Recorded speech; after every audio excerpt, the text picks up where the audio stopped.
Hello अस्सलाम वालेकुम and this is Anusha Ali from Markaz Ummeed. और इस बार हम उम्मीद टॉक सीरीज के साथ हाजिर हुए हैं। और जो आज का हमारा टॉपिक है जिस पे हम बात करने जा रहे हैं वो है let's talk about change, how to transform your mind, body and life. और आज के जो हमारे गेस्ट स्पीकर हैं वो हैं डॉक्टर मोहम्मद इमरान यूसुफ एंड ये सितारा इम्तियाज हैं। और इसके साथ ये मेंटल हेल्थ साइकोलॉजिस्ट हैं, मास्टर ट्रेनर है एनएलपी एंड क्लिनिकल हिप्नोथेरेपी के। और इसके साथ ये एमडी है मल्टीनेशनल जोफा ग्रुप्स की। अम, ये वैसे तो इनकी बहुत सारी ऐसी जो है वो अनगिनत सर्विसेज है जो उन्होंने लोगों के लिए प्रोवाइड की है, चाहे वो मेंटल हेल्थ के हवाले से हो, चाहे वो हेल्थ के हवाले से हो। और उन्होंने दुनिया भर में बेशुमार जो है वो काम किया है लोगों के लिए, कम्युनिटीज़ के लिए, यूनिवर्सिटीज़ स्टूडेंट्स के लिए और बहुत सारे प्रोफेशनल्स के लिए। सो आइए इनका इस्तकबाल करते हैं और इनको वेलकम करते हैं आज की इस उम्मीद टॉक सीरीज के अंदर। Thank you sir for joining us today. You are welcome. अस्सलाम वालेकुम व रहमतुल्लाहि व बरकातहू। बिस्मिल्लाहिर्रहमानिर्रहीम। क़ाला रसूलुल्लाह सल्लल्लाहु अलैहि वसल्लम खैरुन नासी मा यनफ़उन नास। अम्मा बाद, रसूल पाक सल्लल्लाहु अलैहि वसल्लम का बयान मुबारक है कि तुम में से बेहतरीन लोग वो हैं जो लोगों को नफ़ा पहुँचाते हैं। तो thank you very much for bringing me into this wonderful program, जिसके प्रोग्राम के अंदर एक लफ्ज़ छुपा हुआ है जो हमारी ज़िंदगी का रीज़न ऑफ लिविंग है, दैट इज़ उम्मीद, होप। तो you know, welcoming with a hope at Markaz Ummeed. बिल्कुल सर, ये जो सीरीज़ है वो उम्मीद की सीरीज़ है जिसमें हम होप के ऊपर बात करेंगे, डिफरेंट चीज़ों को, सेगमेंट्स को अपने जहन में रखते हुए। सो आज हमारा जो है वो एपिसोड नंबर 2 है जिस पे हम बात करने जा रहे हैं। सो मेरा जो पहला क्वेश्चन होगा जो मैं आपसे करूँगी वो ये है कि चेंज क्या है और इसकी डिफरेंट डायनामिक्स अगर हम देखें कि किस तरीके से चेंज डिफरेंट डायनामिक्स में हमें नज़र आता है, क्योंकि ये बहुत ऐसी टर्म है जिसको अगर एक्सप्रेस करना हो या जिस पे बात करने जाते हैं, डिफाइन करने जाते हैं, तो अक्सर लोगों को मुश्किल पेश आती है। तो प्लीज इस पे बात कीजिए। देखिए, हम जब डेफिनेशन ड्राइव करने की कोशिश करते हैं किसी भी लफ्ज़ की, तो उसके लिए हमेशा कि कंपैरिजन यूज़ किया जाता है ना। यानी अगर अल्लाह ताला दिन को बता ही नहीं सकता जब तक रात ना बताए, सुबह नहीं बता सकता जब तक शाम ना बताए, ज़िंदगी नहीं बता सकता जब तक मौत जो है वो ना बताए, खुशकिस्मती, बदकिस्मती, खूबसूरती, बदखूबसूरती। जो इसका मतलब है कि आप हमेशा इस दुनिया के अंदर कंपैरिजन करके उस टर्म को समझते हैं कि ये टर्म क्या है, ये इसकी या सही डेफिनेशन जो है वो सब्जेक्टिव इंटरप्रिटेशन क्या है। तो अगर हम चेंज की बात करते हैं तो अब उसका जो ऑपोजिट वर्ड निकलेगा वो है कांस्टेंट। यानी कांस्टेंट क्या चीज़ है, रुक, और चेंज क्या चीज़ है। यानी चेंज वो चीज़ जो कि मुस्तकिल बदल रही होती है, और कांस्टेंट क्या चीज़ है जो कि एब्सोल्यूट रुकी हुई होती है, कांस्टेंट होती है। और इस दुनिया के अंदर कांस्टेंट कोई चीज़ नहीं होती। यानी अगर कहे कि जी ये चेंज क्या चीज़ होती है, ये कंटिन्यूसली कांस्टेंट का नाम चेंज है। इस वक्त जो मैंने सांस ली है वो सांस दोबारा कभी वापस नहीं आएगा। इसका मतलब है कि मेरी जिंदगी, जिसको मैं कांस्टेंट समझ रहा हूँ, वो भी एक मुस्तकिल तब्दीली के मराहिल से गुजर रही होती है। दरिया के ऊपर आने वाली एक लहर दोबारा वापस नहीं आती है। तो मेरे दौरान खून के अंदर एक बार जो खून मेरा जाता है हार्ट के ऊपर, और जो वापस आता है वो खून वो वाला नहीं होता दोबारा, वो तब्दील हो चुका होता है। तो चेंज जो है ये कंटिन्यूस प्रोसेस का नाम है, जो जिस चीज़ के अंदर हम अपनी कंफर्ट जोन में आ जाते हैं, जिसको हम ठहराव कहते हैं। यानी जब हम ठहराव में आ जाते हैं तो हम समझते हैं कि इस वक्त हम एक कांस्टेंट जिंदगी गुजार रहे हैं, लेकिन वो भी एक मुस्तकिल तब्दीली के मराहिल से गुजर रही होती है। प्रॉब्लम ये आता है जब लोग कहते हैं कि ह्यूमन बीइंग रेजिस्ट चेंज। ये बड़ा एक नॉर्मल फिनोमिना है कि हम तब्दीली से जो है वो रेजिस्टेंस देते हैं, लेकिन अचानक आने वाली तब्दीली से रेजिस्टेंस देते हैं। यानी जो अचानक आती है, जो शॉकिंग आती है, सडन आती है, सरप्राइजिंग आती है, वो सर्कमस्टांसेस जब हमारे चेंज होते हैं तो हम समझते हैं कि हमारे लिए एक दबाव का हम शिकार हो गए। अदरवाइज हम इस वक्त मुस्तकिल, यानी जो मैं बात आपसे कह रहा हूँ वो माजी का हिस्सा बन रही है। जो मैं आपको, जो लफ्ज़ मेरे मुंह से निकलते चले जा रहे हैं वो लफ्ज़ वापस नहीं आने हैं। तो हम मुस्तकिल एक चेंज के दौर के अंदर गुजर रहे होते हैं। इंसान की जो जिबलत है, उसकी जो, जिसको बुनियादी आप नीड्स कहते हैं, कि वो एक सर्टेनिटी मांगता है, जिसको हम आपके कांस्टेंट कहते हैं, सर्टेनिटी मांगता है। वो चाहता है कि एक ठहराव आ जाए, एक हार्मनी आ जाए। अच्छा, ये भी एक इंसान ही की जिबलत है कि जब उसको बहुत ज्यादा ठहराव आ जाता है तो वो फौरन बोरियत का शिकार हो जाता है, और फिर उसको चेंज चाहिए, यानी अब उसको अनसर्टेनिटी भी चाहिए। यानी सर्टेनिटी के साथ साथ अनसर्टेनिटी अटैच है। अगर आप किसी से पूछें कि आपका पसंदीदा, जैसे आप ही से मैं सवाल पूछता हूँ, आपका फेवरेट कलर क्या है? मेरा सर, जी। मुझे व्हाइट कलर बहुत पसंद है। ठीक है, लेकिन इस वक्त आप पूरी आपकी इन्वायरमेंट में कुछ भी वाइट नहीं है। आपके कपड़ों से लेके जो मुझे जो उम्मीद मुझे का बैकग्राउंड में व्हाइट कलर है। बेटा, उसमें जो व्हाइट कलर है वो आपकी तस्वीर और जो फोन्ट्स हैं वो सब ब्लैक में है, रेड में है, और पता नहीं बहुत सारे कलर्स के अंदर है। So true. पॉइंट ये है कि ऐसा नहीं हो सकता कि मैं आपके घर जाऊं तो आपकी हर चीज व्हाइट हो, ऐसा नहीं हम्म। होगा। ओके। अच्छा, हालांकि आपको एक व्हाइट पसंद है। इसी तरह दूसरी चीज मैं आपको कहूंगा, आपको आपके पसंदीदा खाना कौन सा है? What is your favourite dish? Chinese. Chinese. आप चाइनीज चाइनीज फूड या Chinese people? Chinese food. Chinese food. क्योंकि चाइनीज सब कुछ खा जाते हैं ना, तो इसलिए मैंने पूछा कि मैं आपसे पूछूं कि आप चाइनीज जो है वो चाइनीज फूड। अगर मैं आपसे कहूँ आप 30 डेज सुबह दोपहर शाम चाइनीज खा सकती हैं? नो। नो, यानी आपकी जो फेवरेट डिश है वो भी आप कंस्टेंटली विद सर्टेनिटी नहीं खाएंगे, उसमें भी आपको चेंज चाहिए, उसमें भी आपको चेंज चाहिए। So that's what the human being is, कि ह्यूमन बीइंग्स की नीड है certainty and uncertainty. Human being की नीड है कि ठहराव आए और उसके बाद फिर उसमें कुछ ना कुछ तब्दीली जो है वो आती रहे। सर आपने बखूबी इस बात का जो है वो जवाब दिया है।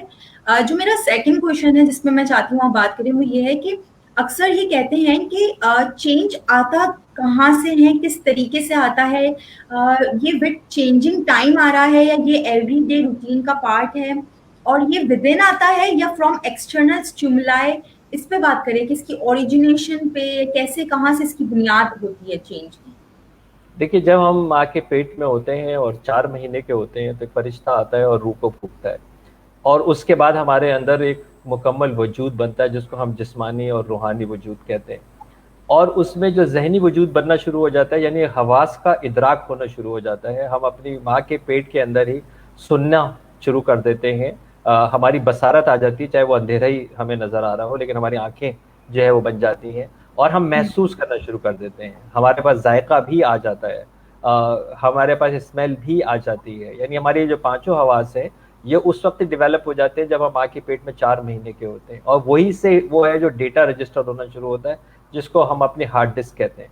फिर जब हम दुनिया के अंदर आते हैं तो वह डेटा हमारा एक्सटर्नल एनवायरनमेंट से कंटिन्यूसली ऐड होना शुरू हो जाता है। वही हमारा डेटा जो है हमारे इमोशंस का बाइस बनता है, उन्हीं इमोशंस की बेस पे हम एक्शंस जो है वो करते हैं। तो वो एक हमारे जो बिलीव्स फॉर्म हुए, जो हमारा डेटा है, हमारी इंफॉर्मेशन है, हमारी वैल्यूज जो है वो आई हैं, हमारी जो लर्निंग्स हैं, हमारे बिहेवियरल मॉडिफिकेशंस हैं, ये सब हमारा इंटरनल कंटिन्यूसली जो है वो चल रहा है। प्लस अल्लाह तबारक व तआला कुरान पाक के अंदर पहली वही की 5वीं आयत के अंदर कहते हैं, अल्लमल इंसान मा लम यालम, हमने सिखा दिए तमाम वो उलूम जो तुम नहीं जानते थे बाय डिफॉल्ट।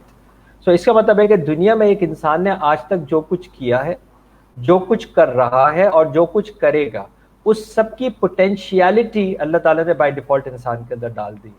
तो हम्म। अब ये वो पोटेंशियलिटी भी मेरे अंदर मौजूद है, और अब एक एक्सटर्नल एनवायरनमेंट है। यानी अब ये नेचर एंड नर्चर का कॉम्बिनेशन है ना, इंसान नेचुरल ये सारी चीजें आई हैं उसके साथ, और अब वो नर्चरिंग कर रहा है, यानी एनवायरनमेंट जो है वो उसको वो तमाम जो है वो हवास की बुनियाद के ऊपर इंफॉर्मेशन दे रही है कि उस कॉम्बिनेशन से इंसान सरवाइव करता है, उस कॉम्बिनेशन के अंदर इंसान जिंदा रहता है और आगे बढ़ता है। तो दिस इज हाउ जो चेंज के जो फैक्टर्स हैं वो अंदर से भी आते हैं और बाहर से भी जो है वो आते हैं। जब इंसान के बिलीव्स, नए बिलीव्स फॉर्म होते हैं, अचानक बिलीव्स चेंज होते हैं, अचानक चीजें जो है वो ट्रिगर होती हैं, और उसके बाद फिर वो चेंज करता है। लेकिन change is always a inside process है, इनसाइड प्रोसेस आउट, यानी बाहर से भी अगर कोई स्टिमुलस मिलेगा, चेंज अंदर से ही आएगा, उसके बिहेवियर के अंदर या उसके थिंकिंग पैटर्न के अंदर। It is a inside process, influence कर सकता है एक्सटर्नल इन्वायरमेंट। सो सर क्या चेंज और ट्रांसफॉर्मेशन में कोई डिफरेंस है? देखिए, ट्रांसफॉर्मेशन जो है वो एक प्रोसेस का नाम है। ट्रांसफॉर्मेशन जो है वो उसके अंदर स्टेप्स होते हैं, उसके अंदर गोल्स होते हैं, उसके अंदर एक्शन प्लान होता है, उसके अंदर हदफ होते हैं, और उस हदफ के ऊपर इंसान काम करता है। चेंज जो है वो तो एक इंसान सडन भी आ सकता है उसके ऊपर। एक एक मेरे पास एक जो है वो केस था, उसके अंदर एक शख्स ने, मतलब बहुत बड़ी शॉर्ट स्टोरी है, कि उसने अपने एक दोस्त को इस हालत में पड़े हुए देखा कि एक कुत्ता उसके मुंह के ऊपर पेशाब कर रहा था रोड पे, और उसके बाद उसने शराब को हाथ नहीं लगाया। तो अब ये जो एक इंस्टेंट चेंज था, इस तरह के बहुत सारे लोग हैं, कब्रिस्तान में जाके अचानक चेंज हो जाते हैं, हॉस्पिटल में जाके चेंज हो जाते हैं, स्कूल में चेंज हो जाते हैं, किसी का वाक्य सुन के चेंज हो जाते हैं, जलजले में चेंज हो जाते हैं, पेंडेमिक्स में चेंज हो जाते हैं। तो ये जो चेंज है ना सडन, ये ट्रांसफॉर्मेशन नहीं है, transformation is a process. Transformation के अंदर कॉन्शियस एफर्ट्स चाहिए, जिसके अंदर आपको एक कॉग्निशन काम करती है, आपका शऊर काम करता है, जिसमें आप चूज करते हैं कि यार मेरी जिंदगी के अंदर अब दूसरे लोगों के लिए भी कोई ना कोई जगह होनी चाहिए, मेरे रिसोर्सेज के अंदर दूसरे लोगों का भी हक है। आप ये चूज करते हैं और उसके ऊपर एक्ट करते हैं, तो फिर हम ये कहते हैं कि ये ट्रांसफॉर्मेशन के प्रोसेस से गुजर रहा है। सो सर, जो डिफरेंट जो फेजेस हम जिसको कहते हैं, कि डिफरेंट फेजेस जो होते हैं वो चेंजेस के भी होते होंगे, कि फर्स्ट फेज में इस तरीके से हम चेंज पे रिएक्ट करते हैं, सेकंड पे इस तरीके से। तो इस पे बात करिएगा। लेट सपोज कि अगर कोई एक्सपोज होता है लाइफ में, कोई इंसिडेंट आता है या कोई चेंज आता है उसके ऊपर, तो किस फेजेस से हम एक इंडिविजुअल उससे गुजरता है, उस पे आप देखिए बात। देखिए वक्त जो है ना, हम हमेशा कहते हैं कि टाइम इज अ हीलर, वक्त एक मरहम का काम करता है। इस पर्टिकुलरली पेंडेमिक के अंदर हम लोग देख रहे हैं कि किस तरह लोग जो है वो जा रहे हैं दुनिया से। बहुत से लोग जो है वो खौफ से भी जा रहे हैं, यानी वो उसको खौफ जो है वो है, उसकी वजह से जो है वो जा रहे हैं, उसकी वजह से हॉस्पिटल तक पहुंच रहे हैं, उसकी वजह से बीमार हो रहे हैं, मजीद डिप्रेशन का शिकार हो रहे हैं, सुसाइड इशू बहुत ज़्यादा दुनिया के अंदर जो है वो बढ़ चुका है। तो अच्छा, फिर यही एक ऐसा भी थ्रेश होल्ड है कि वो इस लेवल के ऊपर आ गया कि जैसे पाकिस्तानी कौम ने कोरोना को इस तरह भगाया कि उसको मुंह ही नहीं लगाना, मुंह लगाना छोड़ दिया उन्होंने कहा इसकी केयर ही नहीं करो, ये केयर करेंगे तो ये जो है वो इफेक्ट करेगा। तो आपने ये भी एक प्रोसेस है कि आपने इग्नोर करना शुरू कर दिया। तो होता यही है कि इंसान जो है वो जब अपने आप को हालात के ऊपर छोड़ता है, तो ये ज़िंदगी, क्योंकि जैसे मैंने आपको कहा कि एक मुस्तकिल एक तब्दीली का नाम है, ये खुद ऑल द टाइम ये एक रेक्टिफिकेशन, रिकन्स्ट्रक्शन, जस्टिफिकेशन, रीस्ट्रक्चरिंग कर रही होती है। तो उन प्रोसेसेस के अंदर बहुत से लोगों को अचानक शॉक लगता है और वो लगता है कि उनकी ज़िंदगी ख़त्म हो गई है, लेकिन वक्त उनको आहिस्ता आहिस्ता उस लेवल के ऊपर ले आता है कि वो जीना जो है वो सीख जाते हैं।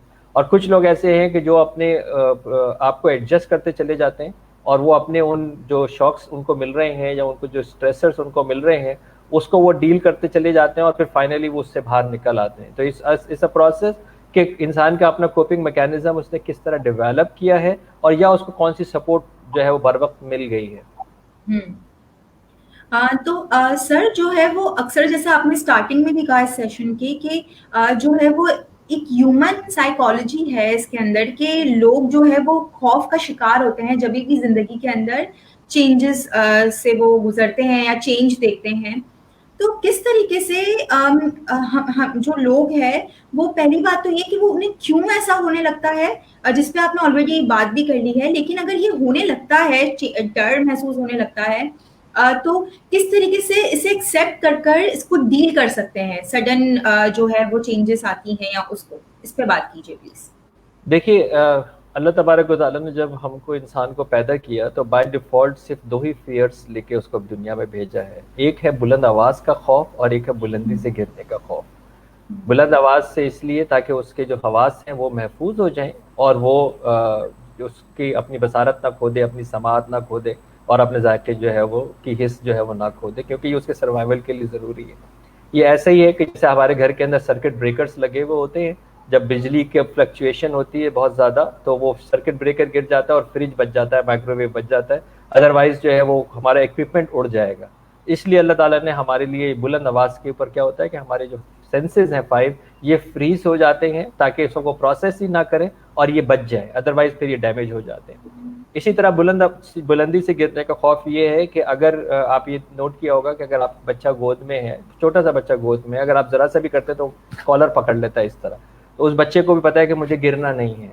हम रात को सो रहे होते हैं, करवटें बदल रहे होते हैं, लेकिन बेड से नहीं गिरते हैं। इसका मतलब है कि बुलंदी से गिरने का खौफ अल्लाह ने बाय डिफ़ॉल्ट हमारे सर्वाइवल के लिए रखा है। इसके बाद जब भी एक बंदा ये कहता है ना कि मुझे इस चीज़ से डर लगता है, वो उसका एक लर्नेड बिहेवियर है। वो लर्नेड बिहेवियर कॉन्शियस भी हो सकता है और वो अनकॉन्शियस भी हो सकता है, वो ऑटो लर्न भी हो सकता है कि जैसे हम में से किसी ने भी पॉइजन नहीं खाया है, लेकिन हम सब पॉइजन से डरते हैं। हम्म। अगर साफ पानी की बोतल के ऊपर पॉइजन लिखा हुआ भी होगा तो भी नहीं पिएंगे, हालांकि अगर वो मजाक में होगा तो भी नहीं पिएंगे, क्योंकि हमें जो है वो इंस्टॉल्ड है ये बिलीफ कि जी पॉइजन से इंसान जो है वो मर जाता है। सो दिस आर द, यहाँ पे खौफ आ गया इस चीज़ों के ऊपर। तो ये जो खौफ है ये हमारे सर्वाइवल्स के लिए होते हैं, जो बेसिकली दो डिफॉल्ट है, बाकी हमारे लर्नेड बिहेवियर होते हैं।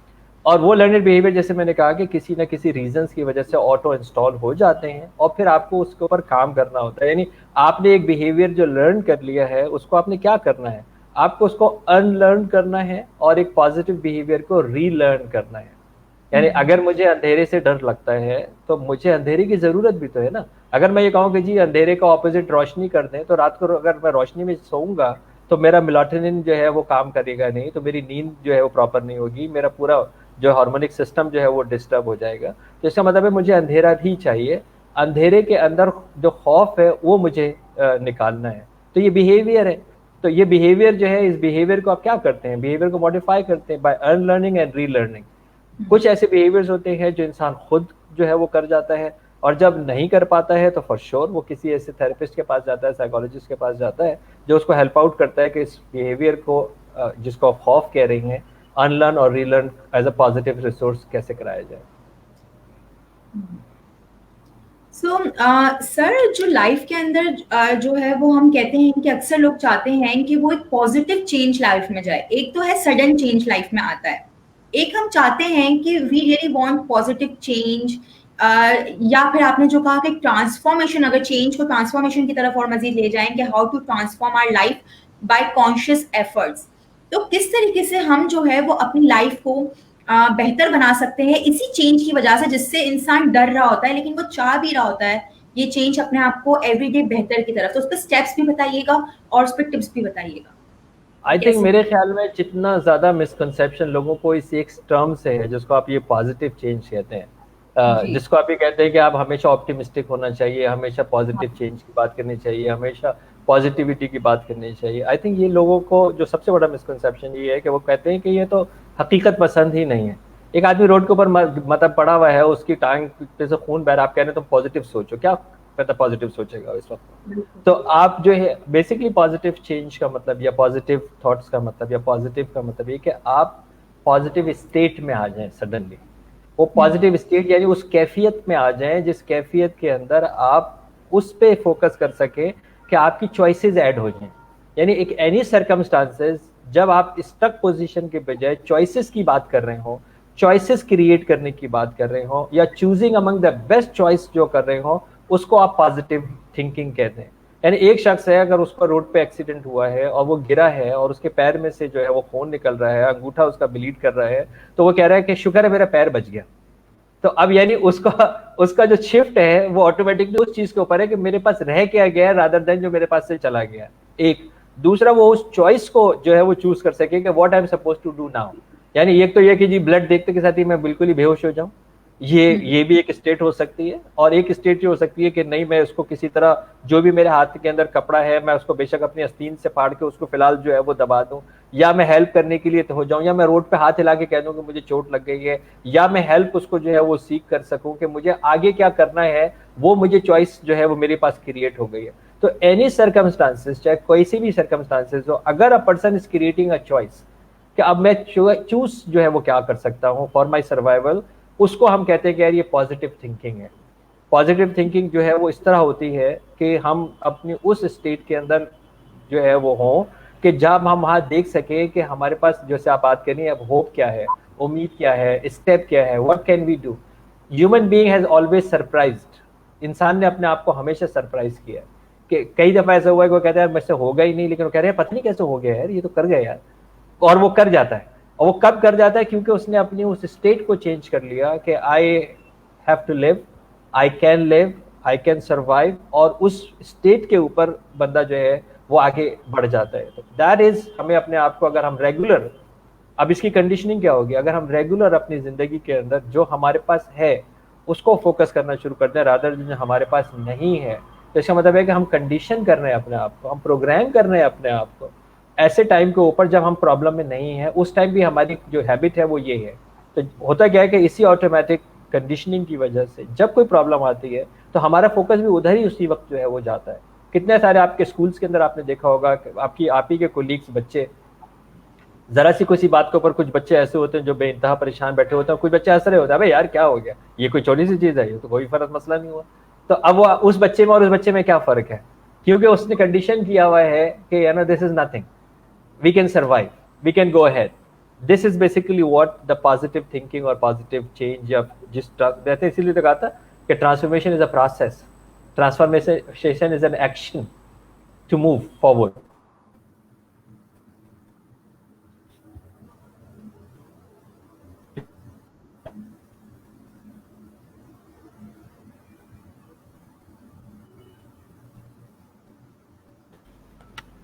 आपको आवाज आई मेरी? जी सर, वो एक्चुअली इंटरनेट शायद आई गेस ट्रबल कर रहा था। सर अच्छा, वी हैव हमारा वन क्वेश्चन। हमारा कर रहा था या आपका कर रहा था, ताकि मैं अगर शिफ्ट कराऊं अपने इंटरनेट को? सर मुझे लग रहा है आप क्लियर है, आपका बिल्कुल क्लियर है अब। Sir I have a question from audience. One of the person asked that I want to ask the question how to change someone's negative approach. I know that needs time, therapeutic intervention and counseling session, but if person isn't able to go for sessions, so what should a family do make that person change his her approach towards positivity? अच्छा देखिए, ये बहुत अच्छा सवाल है। Hmm. Sidra ने सवाल पूछा, थैंक यू वेरी मच बेटा कि आपने ये बड़ा एक वैलिड सवाल पूछा है। हम जब ये कह रहे हैं ना कि हम थेरेपिस्ट के पास नहीं जा सकते, तो हर प्रॉब्लम के लिए हमारी ज़रूरी नहीं है कि हम एक साइकोथेरेपिस्ट के पास जाएं या साइकेट्रिस्ट के पास जाएं या एक माहिर ज़हनी सेहत के पास जाएं। हम किससे अपनी बात कर सकते हैं? ये इंसान की ज़रूरत इंसान है, इंसान के मसले भी इंसान से होते हैं, इंसान का हल भी इंसान ही के पास होता है। हर इंसान को एक ज़रूरत है कि कोई एक ऐसा हमदर्द शख्स हो, एक ऐसा नॉन जजमेंटल शख्स हो जो उसके आंसू पोंछ सके, जो उसकी बात सुन सके, जो उससे हाथ मिला सके, जो उसको कंधे से जो है वो लगा सके। तो आधा प्रॉब्लम तो बस बंदे का जो जो नेगेटिव होता है वो यहीं कहीं सॉल्व हो चुका होता है कि वो एक ऐसे हमदर्द शख्स के साथ मौजूद है कि जहाँ पे वो उसको वो जो एक नेगेटिवली चार्ज उसकी इन्वायरमेंट है, उससे वो पॉजिटिव चार्ज पर्सन के साथ अगर बैठा है तो आधी प्रॉब्लम तो वहाँ पे उसकी सॉल्व हो चुकी होती है। अभी तक सिर्फ उसने बोला है, अभी तक सिर्फ उसने बताया है, राइट। दूसरी चीज ये है कि वो लोग जो इस मसाइल से निकल गए हैं, अगर वो उनसे बैठ के जो है वो बात करेगा या उनके साथ जो है वो बैठा हुआ होगा, तो उसकी क्या चीज़ हो पाएगा। फॉर एग्जाम्पल, मेरी भी दुनिया के अंदर माँ बाप नहीं है, और ज़ाहिर कौन ऐसा शख्स है जो अपने माँ बाप को मिस नहीं करता होगा। अब अगर कोई शख्स जिसके माँ बाप रिसेंटली दुनिया से चले गए हैं, तो वो एक ग्रीफ के स्टेट के अंदर होगा। अगर एक मेरे जैसा शख्स उसके साथ बैठा हुआ होगा और एक बात उससे कर रहा होगा कि जी देखें, ज़िंदगी जो है वो आने और जाने का नाम है। मैं भी अपने माँ बाप को बहुत याद करता हूँ, हमें भी, आपको भी अपने माँ बाप को याद जो है वो कर रहे हैं, और ये बिल्कुल एक फैक्ट है। लेकिन हमें अपने हकीकत पसंद ये है कि अगर हम अपने माँ बाप को अब भी कुछ कंट्रीब्यूट करना चाहते हैं, तो वो ये है कि हम अपने माँ बाप के लिए दुआ करें, एक सदका जारिया जो है वो करें, नेक जो है वो उनके लिए जो है वो काम करें। तो अब उसको ये सब्र आना शुरू होगा टाइम के साथ कि जी मेरे साथ जो एक बंदा बैठा हुआ है वो भी इसी पोजीशन में है, उसके भी माँ बाप नहीं है, लेकिन वो एक डिफरेंट स्टेट के अंदर एक डिफरेंट जो है वो बात कर रहा है। बाज़ दफ़ा आप इस तरह भी होता है कि जैसे मैं ये कहता हूँ कि क्या कोई शख्स दुनिया के अंदर ये दावा कर सकता है, जी शऊर कोई हैसियत शख्स पे दावा कर सकता है कि जो मोहब्बत रसूल पाक सल्लल्लाहु अलैहि वसल्लम को आपकी दफ्तर नेक अत्तर हज़रत फ़ातिमा ज़हरा रज़ी अल्लाह ताला अन्हा को थी, वो किसी और को भी हो सकती है अपने बाप से। यानी जो जो वो कॉम्बिनेशन हमें तारीख जो है वो बताती है। तो हज़रत फ़ातिमा ज़हरा का इतना प्यार होने के बावजूद भी क्या इस दुनिया से पर्दे के ऊपर रसूल पाक सल्लल्लाहु अलैहि वसल्लम को रोक सकें? नहीं ना। तो फिर मैं और आप क्या चीज़। तो इसका मतलब ये है कि हमें उस हकीकत में आना चाहिए। तो अब ये कोई ये शख्स के लिए थेरेपिस्ट होने की जरूरत नहीं है, ये दादी भी हो सकती है, ये नानी भी हो सकती है, ये चाचा भी हो सकता है, ये मामू भी हो सकते हैं, ये आपका दोस्त हो सकता है, भाभी हो सकती है। वो लोग जो है आपको आपस में उनसे साथ मिलना चाहिए या घर वालों को मिलाना चाहिए। अनफॉर्चुनेटली वो उन लोगों से उनको मिला रहे होते हैं जो मजीद नेगेटिव खुद हुए वो होते हैं, जो मजीद जो है वो तबाह हुए वो होते हैं, जो मजीद नाउमीदी की बातें कर रहे होते हैं ना। फॉर एग्जाम्पल, अगर कोई शख्स बैठा हुआ है, उसकी जिंदगी के अंदर किस तरह का कोई हादसा हो गया और उसके बराबर में लोग बैठे कह रहे हैं अब इसका क्या होगा, अब इसके आगे पीछे क्या होगा, अब इसको कौन पालेगा, अब इसको कौन बचाएगा, अब दुनिया। वो तो बेचारा पहले ही बेचारा मुश्किल के अंदर है, जो पास बैठे हुए हैं सो कॉल्ड लोग, अपनी हमदर्दी के नाम के ऊपर वो उसको मजीद जो है वो डाउन कर रहे हैं। तो आपको चूज कर लेना चाहिए, शिफ्ट कर लेना चाहिए, आपको शिफ्ट कर लेना चाहिए उन लोगों को कि वो कौन से लोग हैं जिनके साथ मुझे कम्युनिकेट करना चाहिए और कौन से लोग हैं जिनके साथ मुझे रुक जाना चाहिए, उस पर्टिकुलर टाइम पे मुझे उन लोगों से कम्युनिकेट नहीं करना चाहिए। सो सर, एक और जो चीज़ ज़हन में आ रही है मेरे कि अक्सर ये होता है कि इंसान को मालूम होता है कि उसमें ये खामियां हैं या ये चीज़ों पे वो वर्क करना चाह रहा है, लेकिन वो नहीं कर पाता है, या उसे या फिर ये होता है कि अम, उसे नहीं मालूम होता कि उसे ये चीज़ों के अंदर चेंज होना चाहिए, लेकिन सामने वाला शख्स उसे बताता है कि यू हैव सच प्रॉब्लम्स, या उसका मेंटोर हो या फॉर हिज बेनिफिट्स या फॉर हर बेनिफिट्स। उस सूरत में एक इंसान चाह के या ना चाहकर वो एफर्ट्स नहीं कर पा रहा होता है, तो उसके ऊपर कैसे कोई काम कर सकता है अगर उसे इंडिविजुअली करना है तो? देखिए, सबसे पहले तो उसको राग़िब यही करना होता है कि एक हेल्प सीख करनी चाहिए। ठीक है, हम हर हर अपने हर मसले का हल खुद तो नहीं पैदा कर सकते ना। एक दुनिया का बेहतरीन हेयर स्टाइलिस्ट भी अपने बाल खुद तो नहीं काट सकता ना। हाँ, छोटे मोटे तो काट लेगा कि यार छोटे मोटे मैं जो है वो काट लेता हूँ, लेकिन अगर उसको बाल पूरे कटने होंगे तो किसी के पास जाना होगा ना उसको। तो इसी तरह जब हमारे जो सरफेस लेवल के प्रॉब्लम्स होते हैं वो तो हम खुद सॉल्व कर सकते हैं, लेकिन अगर कोई डीपर प्रॉब्लम होता है तो फिर हमें ज़ाहिर है किसी स्पेशलिस्ट के पास जाना चाहिए, हेल्प सीख करनी चाहिए। इसका फौरन दूसरा ज़मीनी सवाल ये होता है कि जब हम किसी को कहते हैं तो वो जाने के लिए तैयार नहीं होता, कि वो कहता है कि जी मुझे जो है वो नहीं जाना। तो अगर आपका कोई खैरखा है और उसको हैंडल करने का बेस्ट तरीका फिर ये होता है कि आप अपने दोस्त को कहते हैं या अपने साथी को कहते हैं या अपने फैमिली मेंबर को कहते हैं कि मैं जा रहा हूँ। यानी फॉर एग्जाम्पल, अगर मुझे किसी को इंकरेज करना है, मोटिवेट करना है, तो मैं उसको कह रहा हूँ कि यार पता नहीं मेरे आजकल नींद नहीं आ रही है, पता नहीं मैं चिड़चिड़ा सा हो रहा हूँ और पता नहीं मेरा कुछ दिल नहीं लग रहा, भूख सी नहीं लग रही है, मैं एक हेल्प के लिए जा रहा हूँ, तो मुझे कंपनी दे दोगे? तो अब जो है वो आया अपने लिए, राइट। अब वो उसका साथी उसके साथ बराबर में बैठा हुआ है, वो अपने दो मसाइल वो बता रहा है जो क्रिएटेड है, और दो वो बता रहा है जो उसके हैं लेकिन अपने ऊपर रख के बता रहा है। और अब एक थेरेपिस्ट सामने वाले उसको जो है वो कर रहा है, और दूसरा सुनने के बाद अब अगर अच्छा थेरेपिस्ट है तो वो फॉर श्योर उसको ये सारी लैंग्वेज पैटर्न्स आते होंगे कि वो किस तरह उसको जो है वो पर्सनली रिलेट करे सामने वाला, कि वो खुद कहता है कि हाँ यार ये तो मेरे साथ भी है, आई थिंक मुझे भी अपनी स्लीप पैटर्न के अंदर इशू जो है वो आ रहा है यार, मुझे भी बड़ी खामा में होपलेसनेस जो है वो आ रही है, क्या करना चाहिए। तो यानी वो पहला स्टेप जो है वो यहाँ तक आता है, फिर ऑब्वियसली एक अच्छा साइकोलॉजिस्ट या अच्छा थेरेपिस्ट जो है वो उसको कन्वर्ट करता है कि होप के ऊपर हमें कुछ ना कुछ काम करना चाहिए। सर, सबसे मेरा जो आज का जो हमारा ये सेगमेंट था, जो एपिसोड था, जिसके अंदर हमने जो चेंज की बात करना ज़रूरी समझा, उसकी वजह ये रही कि आपने देखा है कि जो ग्लोबल पैंडेमिक जैसी चीज़, एक वबा हमारे साथ जो है वो बरकरार रह रही है और उसको 1 साल तक होने को आ रहा है। इस सूरत हाल के अंदर हमने देखा कि लाइफ ने एक 360 चेंज लिया, लोगों की जिंदगी के अंदर एक बहुत बड़ा चेंज हमने ऑब्जर्व किया। इसके साथ हमने ये देखा कि इवन जो है वो चीज़ें इतनी चेंज हुई सडन वे में कि हम रेडी नहीं थे, और स्टिल लोग उसके कॉन्सिक्वेंसेस, उसके इश्यूज से गुजर रहे हैं, और हमें ये भी नहीं मालूम कि आने वाले कल के अंदर क्या बहुत बिग चेंज आएगा। So please I really want कि आप इसके हवाले से लोगों को मोटिवेट करें और साथ में लोगों को बताएं कि जब इस तरीके की चीजें होती हैं, सो हमें एज अ पर्सन कैसे डील करना चाहिए ना हेल्दी वे, और आने वाले कल के अंदर किस तरीके से हम इसको डील कर सकते हैं अगर कोई और दूसरा बिग चेंज आ जाता है, तो रादर देन बीइंग होपलेस और इस तरीके से। देखिए, ये भी एक फैक्ट है कि जो फियर्स की इंटेंसिटी होती है, काइंड्स होती हैं, उसमें बड़ा डेंजरस फियर है, फियर ऑफ अननोन, कि मुझे पता ही नहीं है कि क्या होने वाला है, मुझे पता ही नहीं है कि क्या होगा, मुझे पता ही नहीं है कि ये वायरस है क्या, मुझे ये भी नहीं पता कि इसका इलाज, क्योंकि आज की डेट में भी आज तक इसका इलाज नहीं है ना, क्योंकि वायरस ही समझ में नहीं आया। जब वायरस ही समझ में नहीं आया तो इलाज क्या होगा। तो ये जो टाइम है ये डेफिनेटली एक बड़ा अनसर्टेन टाइम है, क्योंकि क्वेश्चंस के आंसर्स नहीं मिल रहे और एक इंसान जो है वो अपनी उस तगोदो के अंदर लगा हुआ है। दूसरी चीज़ ये कि अगर एक इंसान अपना एक रास्ता भूल जाता है और वो चारों तरफ उसको सिर्फ डस्ट डस्ट नजर आ रहा है, चारों तरफ पानी पानी नजर आ रहा है, उस वक्त उस बंदे से पूछे और वो सोचे यार मैं कहाँ जाऊँ, मतलब उधर भी नहीं समझ में आता, इधर भी समझ में नहीं आता, इधर भी समझ में नहीं आता। तो उस टाइम के ऊपर जो इंसान को शिफ्ट करना है कि अगर मुझे कल नजर नहीं आ रहा तो मुझे आज आज कैसे बेहतर बना सकता हूँ।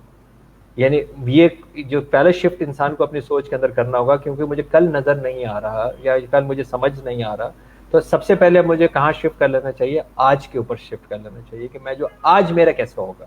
कोविड के अंदर मैं खुद as a miracle survivor of a covid myself, जब मैं खुद मतलब इंटेंस केयर से वापस आया हूँ हॉस्पिटल में 5 दिन रह के, तो मुझे एक बात समझ में आ गई है कि जिंदगी जो है वो बड़ी होनी चाहिए, लंबी हो या ना हो, क्योंकि जिंदगी जो है वो has to be big and great, prolong हो या ना हो, उससे कोई फर्क नहीं पड़ता। तो अब मुझे समझ में आ गया कि मुझे अपने आज में रहना है, आज मैंने क्या कर सकता हूँ वो मुझे करना है। अच्छा, आज जो मुझे करना है, तो मुझे ट्रस्ट में, अगर हम ये नेचुरल, जो लोग नेचुरल लाइफ गुजारते हैं, वो लोग जो है वो कोविड से ज्यादा कम मुतासर होते हैं। कोविड ने तो पहले तो बात ध्यान में रख लीजिए, हकीकत ये है कि कोविड 100% लोगों को दुनिया में होना है, ये तो बात आप जहन में रख लीजिए, 100% लोगों को दुनिया में होना है। खुशकिस्मती की बात यह है कि 90% लोग जो हैं उनको ये बगैर किसी सिम्टम्स के होता है, जस्ट लाइक एनी फ्लू, कि वो उनको हुआ और वो सही भी होगा और उन्हें पता भी नहीं लगा।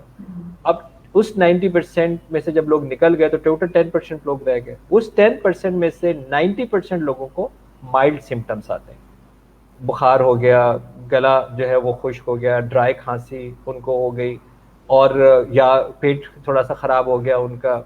ये माइल्ड जो है वो उनकी सिम्टम्स हैं, और इस माइल्ड सिम्टम्स से वो चले जाते हैं।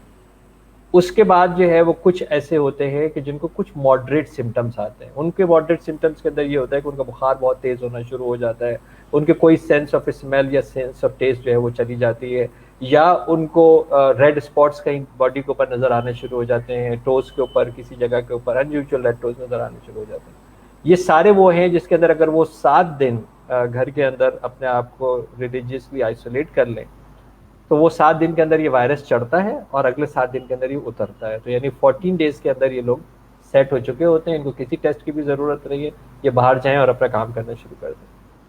अब आते हैं वो मॉडरेट से लेके जो सीवियर लोग हैं, जिनको ये जो सिम्टम्स आते हैं, उन लोगों के लिए ये होता है कि जब उनको एक ब्रीदिंग इश्यूज आने शुरू होते हैं, यानी उनको उनको सांस लेने में प्रॉब्लम हो रही है, उनको लंग्स जो है वो अटैक होते हैं, निमोनिया के वो शिकार होते हैं, उनका ब्लड जो है वो थिक होना शुरू हो जाता है, बुखार उनका बहुत तेज़ होना शुरू हो जाता है, ऑक्सीजन सैचुरेशन उनकी जो है वो मुतासर हो जाती है, और उनके जो इम्यून सिस्टम है वो उनके अगेंस्ट काम करना शुरू कर देता है। तो वो जो सीवियर किस्म के जो जो ट्रीटमेंट्स है सिम्टम्स की, मैंने अगेन फिर बारह मैं ये कह रहा हूँ, क्योंकि हमें ये पता ही नहीं है कि कोरोना वायरस क्या है, इसलिए इसका कोई इलाज नहीं है। इलाज सिर्फ सिम्टम्स का है, सिर्फ सिम्टम्स का है। तो वो लोग जो मैं मोस्ट सीरियस की बात कर रहा हूँ, जिस सीरियसनेस से मैं गुजर के हॉस्पिटल से आया था, तो उसमें भी क्या किया जाता है कि जी आपके जो ब्लड है उसको कि ब्लड थिन किया जाता है, वो मेडिसिन से किया जाए या पेट में इंजेक्शन लगा के किया जाए। पैरासीटामोल की आईवीज दी जाती हैं ताकि बुखार जो है वो तेज ना जाए। कंटिन्यूसली ऑक्सीजन लगी हुई होती है ताकि आपके जो लंग्स हैं वो जो है उनके अंदर ब्रीदिंग का इशू जो है वो ना आ रहा हो। और जो आपका इम्यून सिस्टम क्योंकि बॉडी के अगेंस्ट में काम कर रहा होता है, तो उनको आप जो है वो स्टीरॉइड्स देके उस सिस्टम्स को जो है वो चलाते हैं। इस पूरे प्रोसेस से 1 हफ्ता गुजार लेते हैं उसके। अगर वो 1 हफ्ता उसका गुजर गया तो अब वो अगला हफ्ता तो उसका वैसे भी जो है वो रिपेयर का काम होता है, और बाकी 3rd वीक के अंदर वो बाहर आ जाते हैं। तो ये लोग जो है ये भी जो है वो इंटायर पॉपुलेशन के अंदर 4 से 5% बनते हैं। इस मतलब पहले 90% फारिग कर दें, 10% के 90% फिर फारिग कर दें, उसके बाद के मैं जो है वो लोग बता रहा हूँ। तो दुनिया में जो अभी भी डेथ रेशियो है वो लेस देन 3% है। यानी अगर हम ये कहते हैं कि कोविड की सिर्फ वजह से अगर कोई गया होगा तो वो लेस देन 3%, और उसमें भी मेजॉरिटी उन लोगों की है जिनके साथ कोमॉर्बिडिटी है।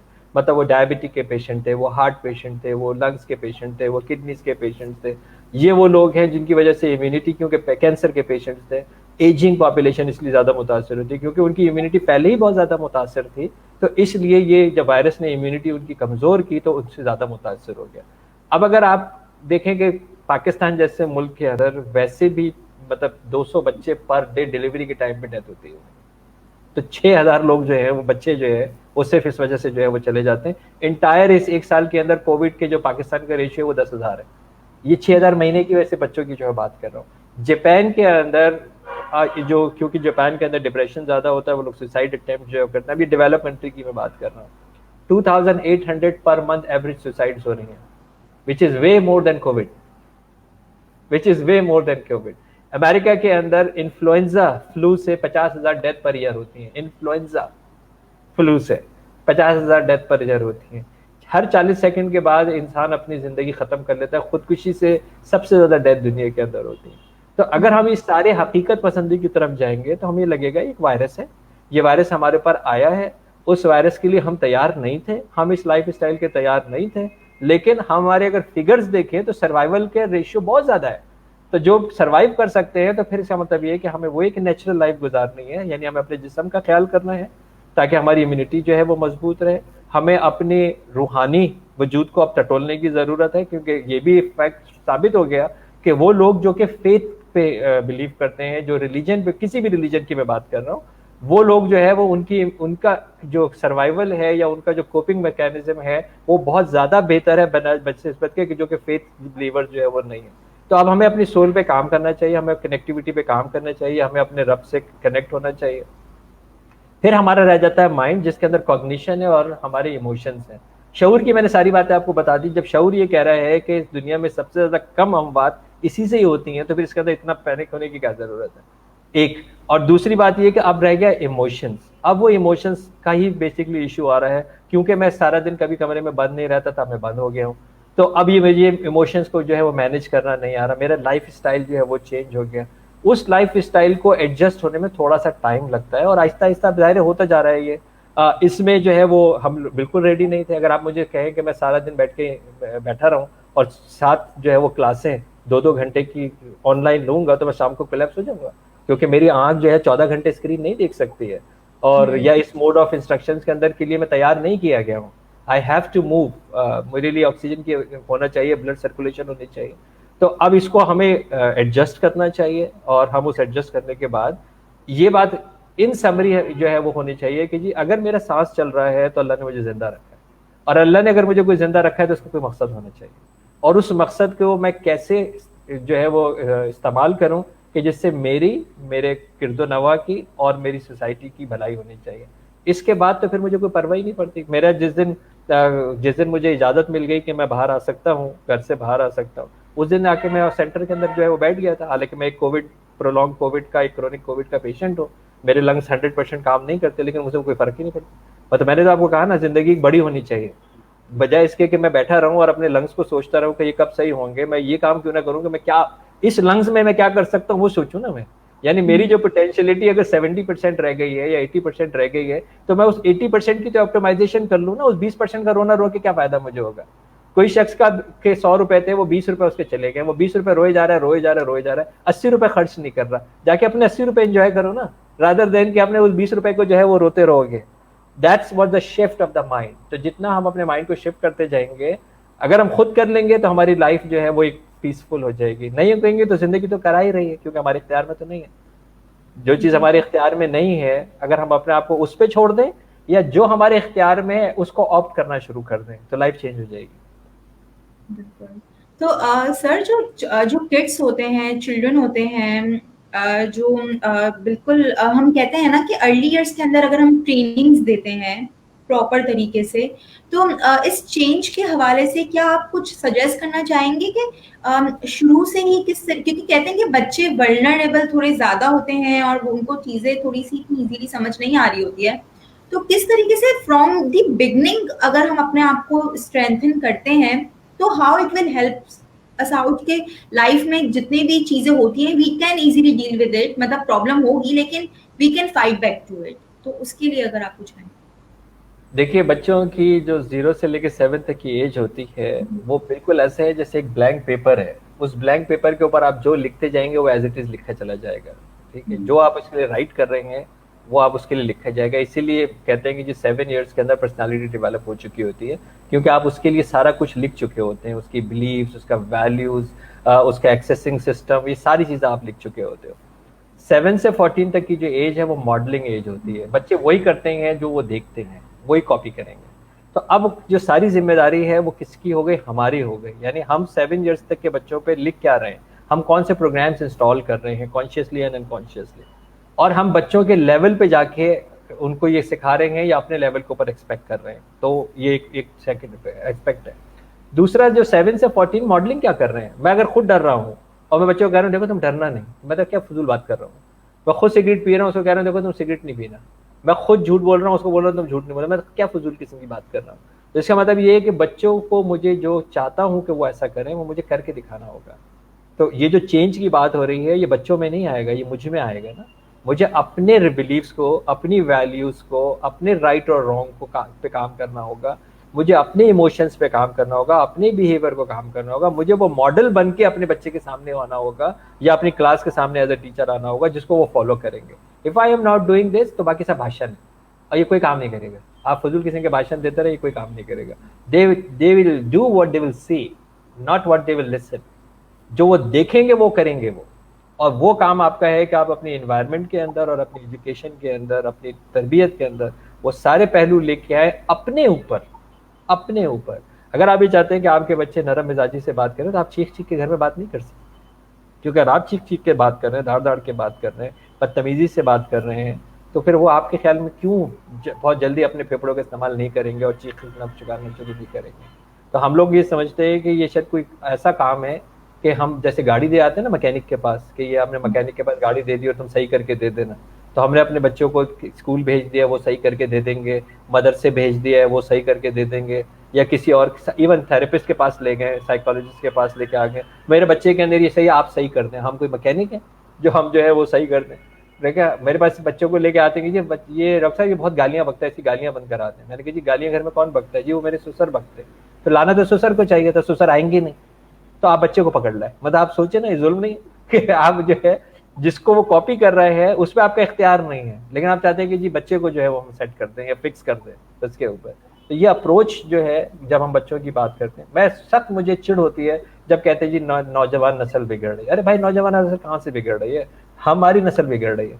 क्योंकि फोन किसके पास है? दो हमारे पास। हमारी नौजवान नस्ल का भाई एक फोन है ना, हमारे पास दो फोन, एक दिखाने के लिए और एक कुछ और मतलब मवाद रखने के लिए।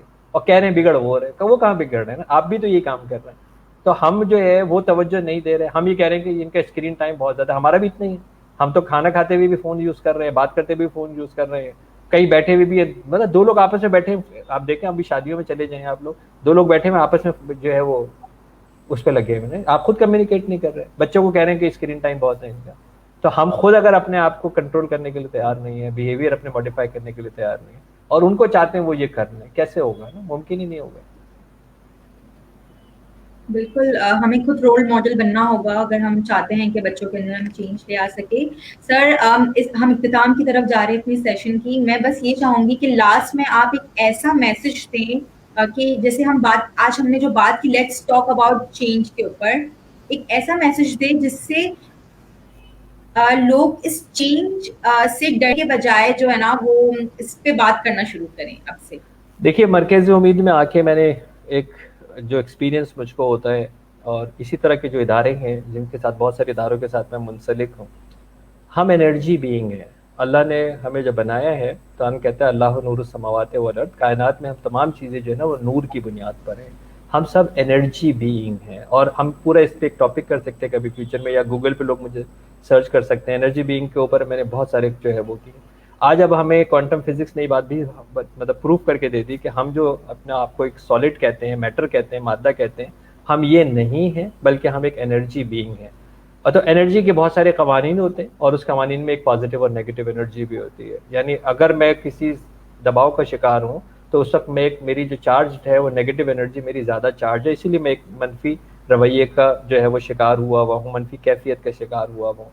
तो अब ये क्या होगा, आपको अगर जब स्मेल आती है तो आप खुशबू छिड़कते हैं ताकि उसको चेंज कर दें। अंधेरा होता है तो आप लाइट जला लेते हैं, क्योंकि आप उस एनर्जी को एक दूसरी एनर्जी से चेंज करते हैं। तो अगर मैं चार्ज नहीं हूँ, तो मुझे किसी ऐसे बंदे के पास होना चाहिए कि जो कि एक पॉजिटिवली चार्ज बंदा हो, हाईली चार्ज बंदा या बंदी हो, जिसके पास मैं वक्त गुजारूँ। ये जो सोबत है ना, ये बड़ी इंपॉर्टेंट चीज़ है, ये बहुत इंपॉर्टेंट चीज़ है। मैं बार बार ये कह रहा हूँ कि बाज़ दफ़ा हम अपनी ज़िंदगी के अंदर भूल गए हैं कि हमारी ज़िंदगी में ऐसे बड़े लोग मौजूद रहे हैं कि जिनके साथ हम बैठ के बोलते भी नहीं है, लेकिन हमारी कैफियत चेंज हो जाती है, यानी हमारी वो जो स्टेट जो है वो चेंज है। तो वो क्या होता है, वो एनर्जी इन्फ्लुएंस कर जाती है हमारे ऊपर, जब हम एक पॉजिटिवली चार्ज लोगों के साथ बैठे हुए होते हैं। दुनिया के अंदर, अगर आज की दुनिया की मैं बात करूं, दुनिया में अगर कोई शख्स ये दावा करे कि मैं गुनाह नहीं कर सकता, आज की बात कर रहा हूँ क्योंकि अंबिया का दौर नहीं है, नबी खत्मी मरतबा तो रसूल पाक सल्लल्लाहु अलैहि वसल्लम के बाद किसी नबी ने आना नहीं है। तो अगर आज कोई ये कहे कि जी मैं नबी जो नहीं हो सकता लेकिन मैं गुनाह नहीं कर सकता, तो वो सबसे ज्यादा मशकूक शख्स होगा, चाहे वो किसी भी अपने आप को वली कह रहा हो और किसी भी मकाम का कह रहा हो, क्योंकि बाय डिफॉल्ट वो गुनाह कर सकता है। तो जो शख्स गुनाह कर सकता है वो गैर इख्तियारी तौर के ऊपर वो एक पोटेंशियल है कि कुछ ना कुछ उससे खताएं जरूर हो गई होंगी। तो खता है नेगेटिव स्पॉट, अच्छा अमल क्या है, एक पॉजिटिव स्पॉट। जिसके ज्यादा पॉजिटिव स्पॉट्स होंगे वो पॉजिटिवली चार्ज होगा, जिसके नेगेटिवली जो है वो गुनाह होंगे, खताएं होंगी, तो वो चाहे एक नेगेटिव चार्ज बंदा होगा, या इतना रेशियो एटलीस्ट उसका होगा। वो बच्चे वो बच्चे खुशकिस्मत वालदैन के, खुशकिस्मत वो बच्चे जो मरकज उम्मीद में है, ऐसे किसी इदारे के अंदर हैं जो बाय डिफॉल्ट खता ही नहीं कर सकते, बाय डिफॉल्ट गुनाह ही नहीं कर सकते। तो मुझे ये बताएं कि उनसे ज्यादा प्योर चार्ज कौन होगा, उनसे ज्यादा प्योर चार्जर कौन होगा। तो अगर कोई शख्स जब अपने आप को एक मसरूफियत की दुनिया के अंदर, परेशानी की दुनिया के अंदर जब ये समझता है कि उसको किसी चार्जिंग की जरूरत है, तो ये बच्चे टर्बो हैं, ये बच्चे टर्बो चार्जर हैं, ये बच्चे इंस्टेंट चार्जर हैं। आप ऐसे बच्चों के साथ, ऐसी फैमिली के साथ आप एक 15 से 20 मिनट इनके साथ गुजारें, आप उनको गले लगाएं, आप उनको गोद में बिठाएं, आप उनकी राल एक दफा अपने ऊपर बहने तो दें, आप एक दफा उनको जो है वो उनके साथ बैठें और उनका हाथ तो जरा थामें। आप अगर ये देखिए कि आप अगर ना इंस्टेंट चार्ज हुए, देखिए मैंने आपको बताया मेरी जिंदगी बड़ी मसरूफ गुजरती है, और ऐसा नहीं हो सकता कि इस हवादिस के अंदर मुझको ऊपर असरअंदाज नहीं होते होगी। तो मैं अपनी बात बता रहा हूँ कि कोई मुझसे पूछते हैं कि you have always a lot of time, you are always charge, you are always continuously doing in 4 continents of the world continuously, और हमें 26 साल से ये लाइफस्टाइल हम जो है वो देख रहे हैं। तो मैं हमेशा कहता हूँ कि जी मेरा चार्जर ही यही बच्चे हैं, मेरा चार्जर ही ये इदारे हैं। जब मुझे इंस्टेंट टर्बो की जरूरत होती है, मैं किसी न किसी जगह वॉक इन होता हूँ, मैं 15-20 मिनट 30 मिनट इन बच्चों के साथ गुजारता हूँ और मैं चार्ज हो जाता हूँ। तो आप अपने गिरदो नवा में ये देखें कि ऐसे कोई बच्चे, ऐसी कोई फैमिलीज, ऐसे वो जो है वो लोग हैं, खुदारा आप उनके साथ जाइए, उनके साथ बैठिए, 25 मिनट 20 मिनट उनके साथ गुजारिए, अपनी दुनिया और आखिरत को बेहतर बना के आप निकलेंगे।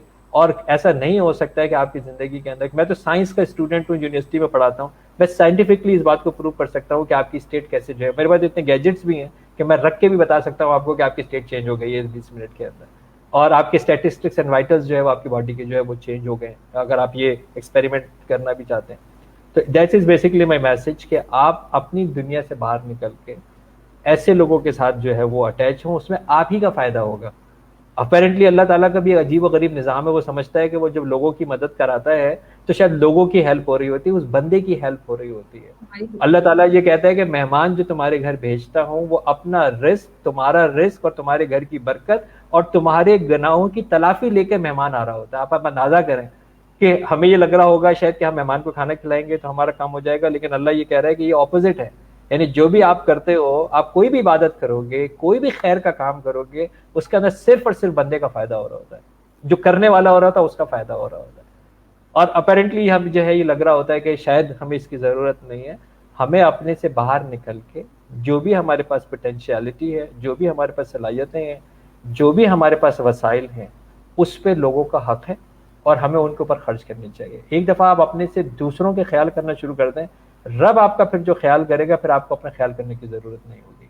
आप अपने रब से अच्छा प्लान अपने लिए नहीं बना सकते, आप लोगों का प्लान बनाएं और अपना प्लान रब पे छोड़ें, और फिर देखें जिंदगी कैसे खूबसूरत होती है। सर जो है वो हम आज जो ये सेशन का इख्तिताम करेंगे वो सर के इस खूबसूरत मैसेज के साथ करेंगे। आई होप कि जो है इस उम्मीद टॉक सीरीज का जो एपिसोड नंबर 2 जो हमने डॉक्टर इमरान यूसुफ के साथ किया है वो आप सबको बहुत पसंद आया होगा, और आप अब से जो है वो चेंज अल्फाज से डरना जो है वो बंद कर देंगे और इसको एक्सेप्ट करना शुरू करेंगे, और साथ में जानेंगे कि ये है क्या।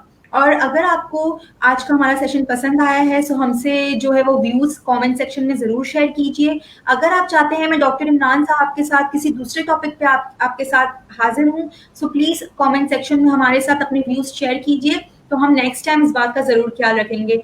डॉक्टर इमरान साहब आपका बहुत शुक्रिया, आपने अपना कीमती वक्त निकाला और हम और हमारी पूरी कम्युनिटी को जो है आज का जो दिन आपने सर्व किया है उसके लिए हम आपके शुक्रगुजार हैं, और उम्मीद करते हैं आप इस तरीके से हमसे जुड़े रहेंगे और उम्मीद टॉक सीरीज का हिस्सा बनेंगे। आपका बहुत शुक्रिया। इंशाल्लाह। थैंक यू बेटा, थैंक यू, खुश रहिए। जितने भी लिसनर्स हमें सुन रहे हैं, प्लीज अपना और अपने अपनों का बहुत ज्यादा ख्याल रखिएगा। अल्लाह हाफिज। अल्लाह हाफिज।